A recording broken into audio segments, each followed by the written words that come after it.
नमस्कार दोस्तों, स्वागत है आप सभी का स्टडी विज्ञान प्रकाश में। खंड शिक्षा अधिकारी परीक्षा की तैयारी में जो बच्चे लगे हुए हैं उनका एक सवाल होता है कि करंट अफेयर्स कब तक का पढ़े। हालांकि इसका जवाब मैं कई बार दे चुका हूं, आज फिर बता देता हूं कि करंट आपको लगातार पढ़ते रहना है, यानी कि कम से कम 31 जुलाई तक का जो करंट है वो आप पढ़ते रहिए। एक्चुअली में अगर देखा जाए तो करंट अफेयर्स होगा वो इम्पॉर्टेंट तो होगा फरवरी 2020 तक का ही, क्योंकि परीक्षा जो होनी थी वो कब होनी थी, वो मार्च में होनी थी, 22 मार्च को। लेकिन अगर पेपर अपडेट हो गया, अगर 10 क्वेश्चन उसमें लेटेस्ट करंट के आ गए, तो ऐसी स्थिति में आपकी जितनी भी तैयारी है उसमें पानी फिर सकता है। और सबसे इम्पोर्टेंट बात यह है कि आपका प्री निकलना बहुत ज़रूरी है। और ये जो वर्तमान के करंट हैं ये बीईओ के अलावा आपकी हेल्प करेंगे UP PCS, UP triple SC, लेखपाल भर्ती, यूजीसी नेट, एसएससी वगैरह की तैयारी में अगर आप लगे हुए हैं तो मेरी सलाह मानिए, 31 जुलाई तक का जो करंट है उसको तो पढ़ते ही रहिए, खासतौर से खंड शिक्षा अधिकारी के लिए। और जो बच्चे यूपी पीसीएस की तैयारी में लगे हुए हैं तो यूपी पीसीएस के लिए तो उनको अक्टूबर से पहले तक सारा करंट देखते रहना है, ठीक है। तो चलिए शुरू करते हैं आज के इस लेक्चर को। क्वेश्चन नंबर 1 से करेंगे स्टार्ट। भारत रैंकिंग 2020 में पहली रैंक हासिल की है, ये क्वेश्चन है यहाँ पर। तो who got the first rank of institute level in NIRF India ranking 2020। तो यहाँ पर देखिए दो बातें आती हैं। सबसे पहली बात तो ये है कि NIRF क्या है। इसका फुल फॉर्म होता है national institute ranking framework, national institute ranking framework. और ये जो इंडेक्स है ये जारी कब से होना शुरू हुआ है, इसकी शुरुआत हुई थी 2015 से, ठीक है। और पहली बार जो इंडेक्स जारी हुआ था वो कब जारी हुआ था, 2016 में, ठीक है। अब एक बात और भी कि ये जो रैंकिंग होती है, ठीक है, जिसको भारत रैंकिंग भी आप कहते हैं, ये दो लेवल पर जारी होती है। एक तो होती है आपकी यूनिवर्सिटी लेवल पर और दूसरी होती है इंस्टीट्यूट लेवल पर, ठीक है। तो यहाँ पर जो पूछा जा रहा है वो इंस्टीट्यूट लेवल पर पूछा जा रहा है। तो याद रखिएगा, यूनिवर्सिटी लेवल और इंस्टीट्यूट लेवल पर ये दो कैटेगरीज में रैंक दी जाती है। तो जो यूनिवर्सिटीज़ हैं उसमें जो पहली पोजीशन मिली है वो किसको मिली है, वो मिली है IISc बेंगलोर को, ठीक है। और दूसरे स्थान पर है कौन सी यूनिवर्सिटी है, ये है JNU। और तीसरे स्थान पर कौन सी है, तीसरे स्थान पर पहुंच गई है BHU। तो ये तीनों आप याद रखना यूनिवर्सिटी रैंकिंग में। अब बात करते हैं इंस्टीट्यूट रैंकिंग में। तो पहला स्थान किसको मिला है, ये मिला है IIT मद्रास को। और दूसरे स्थान पर कौन सा है, IISc बेंगलोर। तीसरे स्थान पर आ गया है IIT दिल्ली और चौथे स्थान पर है IIT मुंबई, ठीक है। तो ये सारी रैंकिंग आप याद रखना, IIT मुंबई चौथे स्थान पर है। और जैसा कि मैंने आपको बताया शुरुआत इसकी हुई 2015 में, पहला जो रैंक जारी हुआ 2016 में, और 2020 की जो रैंकिंग जारी हुई है ये कब जारी हुई है, 11 जून को। किसने जारी की थी, हमारे MHRD मिनिस्टर, जो कि कौन है, रमेश पोखरियाल निशंक, ठीक है। चलिए आगे बढ़ते हैं, क्वेश्चन नंबर 2 पे आते हैं।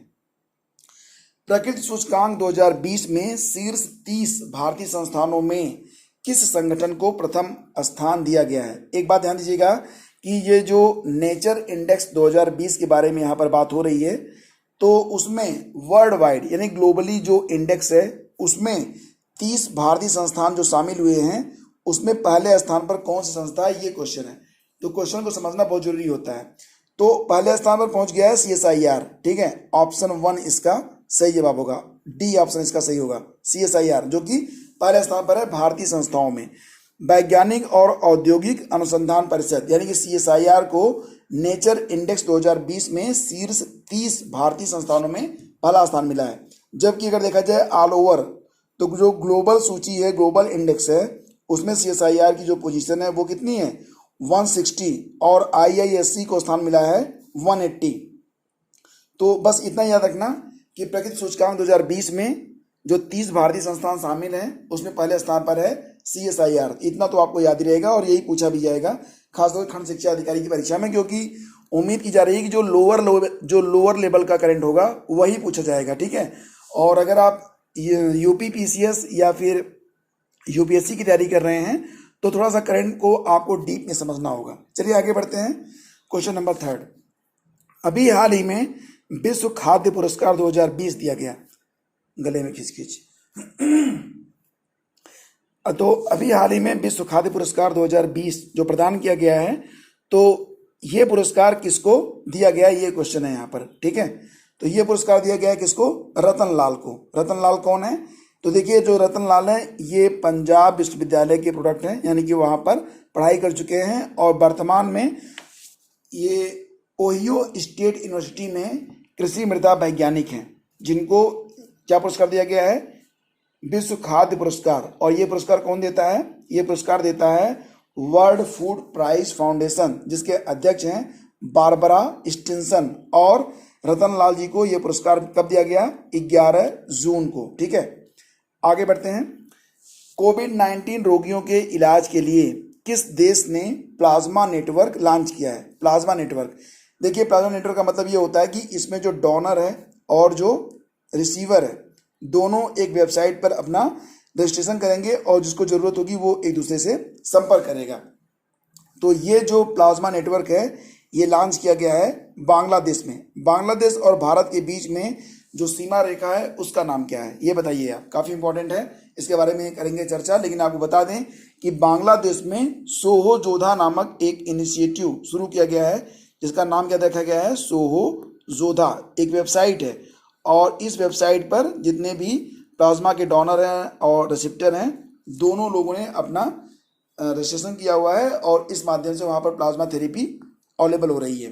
तो सोहो जोधा नामक ये इनिशिएटिव है। अब यहाँ पर सवाल आता है कि भारत और बांग्लादेश के बीच में जो सीमा रेखा है उसका नाम क्या है।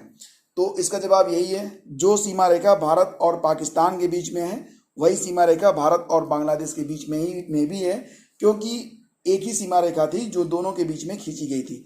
और इसका नाम क्या है, तो ये है रेड क्लिफ लाइन, ठीक है, रेड क्लिफ लाइन। और ये जो रेड क्लिफ लाइन है ये कब खींची गई थी, 1947 में। किसने खींची थी, सर सिरिल रेडक्लिफ ने।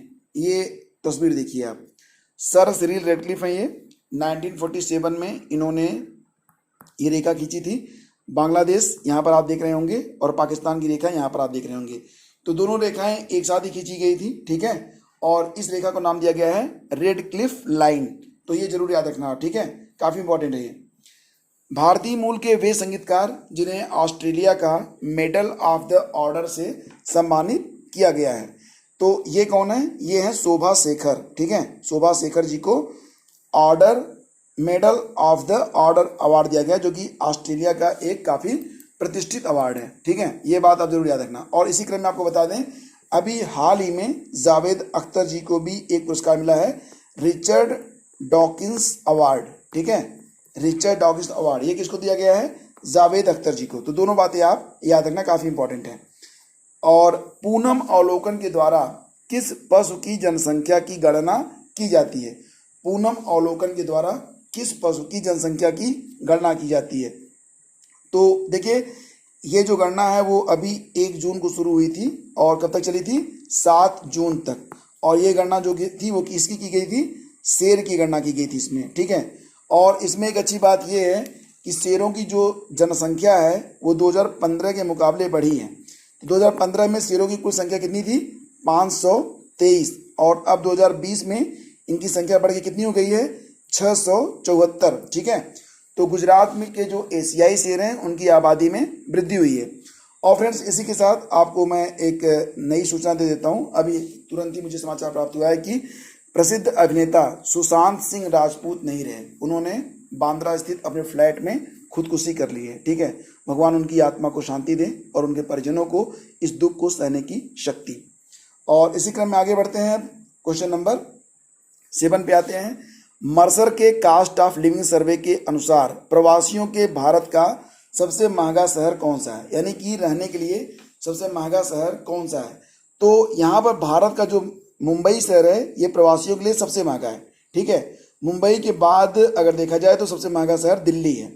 हालांकि अगर देखा जाए वर्ल्ड लेवल पर तो विश्व स्तर पर जो मुंबई है ये 60वां सबसे महंगा शहर है।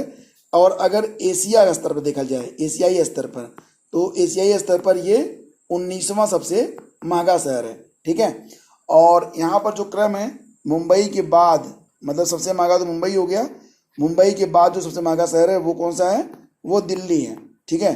और दिल्ली के बाद जो सबसे महंगा शहर है वो कौन सा है, वो है चेन्नई। तो ये तीनों शहर आप याद रखना। और वैश्विक सूची में जो प्रथम स्थान रखता है शहर, उसका नाम क्या है? ये हांगकांग। ये हांगकांग का वैश्विक लिस्ट में पहला स्थान है। और संघाई चीन का शहर, ये वैश्विक सूची में 7वें स्थान पर है। ठीक है। महासागर के सबसे गहरे बिंदु तक पहुंचने वाली महिला बन गई हैं। तो फ्रेंड्स, ये महिला, इनका नाम अब इतिहास में अमर हो गया है, क्योंकि 1984 में ये अंतरिक्ष में पहुंचने वाली पहली महिला थी। अब सागर के सबसे निम्नतम यानी कि गहरे बिंदु पर पहुंचने वाली महिला ये बन गई हैं। और मैरियाना ट्रंच, आपने नाम सुना होगा, चैलेंजर डीप। तो चैलेंजर डीप में उतरने वाली ये पहली महिला है। इनका नाम है कैथी सुलीवन। कैथी सुलीवन 1984 में ये जो है अंतरिक्ष में गई थी पहली बार, और अब इन्होंने मैरियाना ट्रंच में उतरा है। और प्रशांत महासागर से जो चैलेंजर डीप है, ठीक है, ये 7 मील नीचे है, 7 मील। तो आप समझ सकते हैं कि ये काफ़ी गहरा है। नाम इनका याद रखिएगा, काफ़ी इंपॉर्टेंट है, ये पूछा जा सकता है, कैथी सुलीवन। आगे बढ़ते हैं क्वेश्चन नंबर 9 पे। बाल श्रमिक विद्या योजना किस प्रदेश सरकार ने शुरू की है? बाल श्रमिक विद्या योजना, तो ये जो शुरुआत है वो उत्तर प्रदेश सरकार ने शुरू की है। और इस योजना के अंतर्गत जो है जब 8, 9 और 10 की क्लास जब बच्चे पास करेंगे तो उनको 6,000 रुपये का वजीफा दिया जाएगा। और जो श्रमिक बच्चे हैं जब वो स्कूल जाएंगे तो उनको भी आर्थिक मदद दी जाएगी। तो ये योजना शुरू हुई कहाँ पर? उत्तर प्रदेश में। राज्य खाद्य सुरक्षा सूचकांक 2019-20 में प्रथम स्थान किसको मिला है? ये क्वेश्चन भी काफ़ी इंपॉर्टेंट है। राज्य खाद्य सुरक्षा सूचकांक में पहले स्थान पर है गुजरात, ठीक है, और दूसरे स्थान पर है तमिलनाडु, और तीसरे स्थान पर है महाराष्ट्र। तो ये क्रम से है। छोटे राज्यों में गोवा पहले स्थान पर है, और जो केंद्र शासित प्रदेश हैं यानी कि यूनियन टेरिटरी, उसमें चंडीगढ़ को पहला स्थान मिला है। ठीक है, तो ये आप जरूर याद रखना। और इसी क्रम में आगे बढ़ते हैं। अब यहाँ पर देख लीजिए, 7 जून 2020 को विश्व खाद्य सुरक्षा दिवस के अवसर पर ये जो राज्य खाद्य सुरक्षा सूचकांक है ये जारी किया गया था। और इसमें अगर देखा जाए तो मैंने आपको बता दिया था क्रम। इस सूचकांक में छोटे राज्यों में गोवा पहले स्थान पर है, मणिपुर दूसरे स्थान पर, मेघालय तीसरे स्थान पर है। बड़े राज्यों में गुजरात पहले स्थान पर, तमिलनाडु दूसरे और महाराष्ट्र तीसरे स्थान पर है। केंद्र शासित प्रदेशों की सूची में चंडीगढ़ को पहला स्थान मिला है, जबकि इसी श्रेणी में दिल्ली और अंडमान द्वीप समूह को क्रमशः दूसरा और तीसरा स्थान मिला है। तो इतने पॉइंट्स यहाँ पर याद रखना। और इसी क्रम में आगे बढ़ते हैं। अब आपको ये भी बता दें कि अभी हाल ही में 7 जून को विश्व खाद्य सुरक्षा दिवस ये मनाया गया था। और इसकी थीम क्या थी? ये थीम काफ़ी इंपॉर्टेंट होता है, पूछा भी जाता है। ठीक है, तो इसकी थीम रखी गई थी food safety is everyone business. Everyone business, ये याद रखना आप। और अब 3 सवाल आप लोगों से करता हूँ बैक टू बैक। इसका जवाब आपको लिखना है नीचे कमेंट बॉक्स में। सवाल है कि तेल अवीव सड़क इजराइल की एक सड़क है, इसको जो रीनेम किया गया है एक भारतीय के नाम पर, तो इसका नया नाम क्या होगा? क्या आप जानते हैं? कमेंट करके बताइए। और भारत का सबसे गहरा बंदरगाह कौन सा है? ये बताना है, ये काफ़ी इंपॉर्टेंट है। और स्त्री कार्यक्रम ये किस राज्य की पुलिस की पहल है, किसने चलाया है, ये आपको बताना है। तो 3 सवाल हैं, इसके जवाब एक ही जगह पर दीजिएगा, अलग अलग देंगे तो इसका जो मतलब क्या करता है यूट्यूब की, उसको स्पैम कर देता है। ठीक है, तो फ्रेंड्स ये था आज का करंट अफेयर्स। उम्मीद करता हूँ कि आपको बहुत सारी नई जानकारी मिली होगी। वीडियो अगर आपको पसंद आता है तो इसे लाइक और शेयर भी कर दिया करें। और सोशल मीडिया पर अगर आप हमसे कनेक्ट होना चाहते हैं तो आप स्टडी विद ज्ञान प्रकाश लिखकर हमें फेसबुक, इंस्टाग्राम, ट्विटर और टेलीग्राम पर सर्च कर सकते हैं। तो बस आज के वीडियो में बस इतना ही। मिलेंगे आपसे अगले वीडियो में, तब तक के लिए जय हिंद।